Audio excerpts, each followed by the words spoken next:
le label, à la base, permettait de distinguer les fonds durables des fonds non durables. Il était pas mal critiqué. Aujourd'hui, il y a 80% des fonds labellisés ISR qui contiennent des entreprises impliquées dans les énergies fossiles. Et donc, il y a un besoin de refonte qui est de plus en plus ressenti.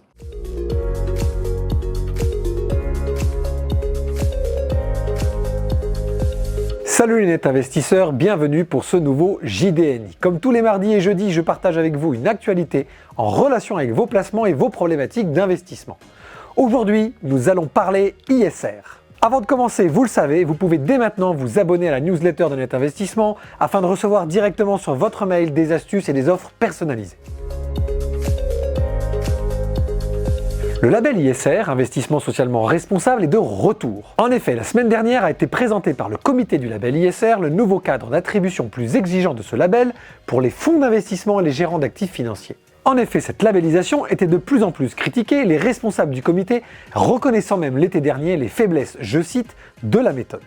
Après plusieurs mois de réflexion, a donc été rédigée une proposition de plus de 50 pages qui sera soumise aux acteurs financiers avant approbation par le ministère de l'économie. La présidente du comité, Michèle Papalardo, précise qu'il s'agit d'une refonte du label, pas seulement d'une actualisation qui s'appuie sur la structure existante du label et sa vocation généraliste sur les trois piliers de l'environnement, du social et de la gouvernance, l'ESG. Désormais, les gérants des institutions financières devront suivre l'application des engagements pris par les entreprises dans lesquelles ils ont investi en matière de critères ISR et devront mener des actions de sanction, voire de retrait, en cas de non-respect. Par exemple, il ne sera plus possible d'obtenir le label si le portefeuille est composé d'entreprises dont 5% au moins de l'activité dépend du charbon ou des hydrocarbures non conventionnés, tels que le gaz de schiste ou les sables bitumineux, par exemple.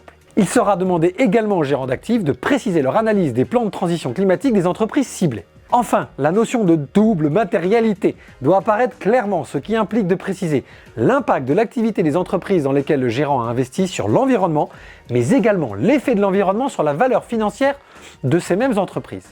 Cela ne va pas être si simple dans le temps, à mon avis. A noter aujourd'hui que 1200 fonds représentant près de 780 milliards d'euros détiennent le label ISR version 2016. Nous verrons ce qu'il en sera avec la nouvelle version. La question du jour est la suivante. Les critères ESG, environnement, social, gouvernance, font-ils aujourd'hui partie de vos principales motivations d'investissement? Je vous laisse nous répondre sur nos réseaux sociaux ou sous cette vidéo.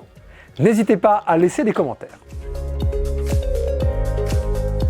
Il est inutile de vous préciser pourquoi régulièrement je m'intéresse aux actualités ISR ou ESG en matière d'investissement. Nous n'avons absolument plus le choix en matière climatique et environnementale tout d'abord, mais également pour un équilibre social mondial apaisé que de nous pencher sur toutes ces problématiques. Il y a donc en matière de placement d'énormes opportunités, tant d'un point de vue immobilier que financier, et de nombreux acteurs se sont penchés sur le sujet depuis longtemps.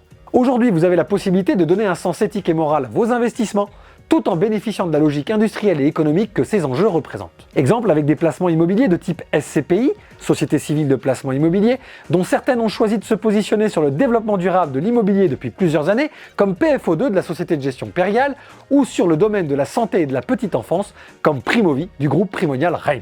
Ces placements permettent donc à un investisseur d'espérer un ratio risque-rendement cohérent et régulier dans le temps, avec un niveau de risque maîtrisé, bien que le rendement et le capital ne soient pas du tout garantis. Il en va de même avec l'exemple de la finance, où nous vous conseillons régulièrement, à travers vos comptes titres, vos plans d'épargne en action ou vos assurances vie multisupports, de sélectionner des fonds d'investissement clairement tournés vers la thématique ISR. Désormais d'ailleurs, tous les fonds d'investissement grand public devront présenter clairement leur politique et leurs responsabilités sociales et environnementales, ce qui nous amène à penser qu'à court terme, la grande majorité des fonds d'investissement à destination du grand public obtiendront le label ISR ou un autre label de ce type. Vous avez donc plutôt intérêt à intégrer dans vos allocations dès aujourd'hui des fonds thématiques tournés vers les enjeux de demain afin de bénéficier, le cas échéant, de la croissance de ces secteurs à moyen long terme. Avant de répondre à la question du précédent JDNI, je vous rappelle que vous pouvez le partager et le liker autour de vous et surtout que vous pouvez vous abonner afin de ne pas en rater un seul.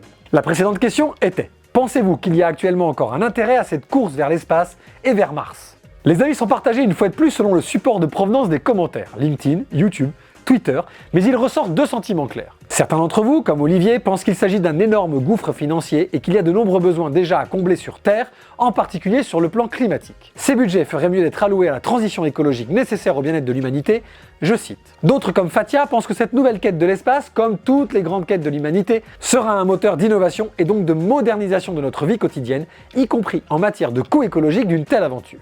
Intéressant. Je vous rappelle avant de vous quitter que le comité du label ISR a remis ses nouvelles propositions aux acteurs financiers la semaine dernière afin de renforcer le process de cette labellisation importante. Et que cela doit encore et toujours vous rappeler combien ces enjeux environnementaux et sociétaux sont au cœur de vos préoccupations d'investissement. A très vite pour un prochain JDNI, salut!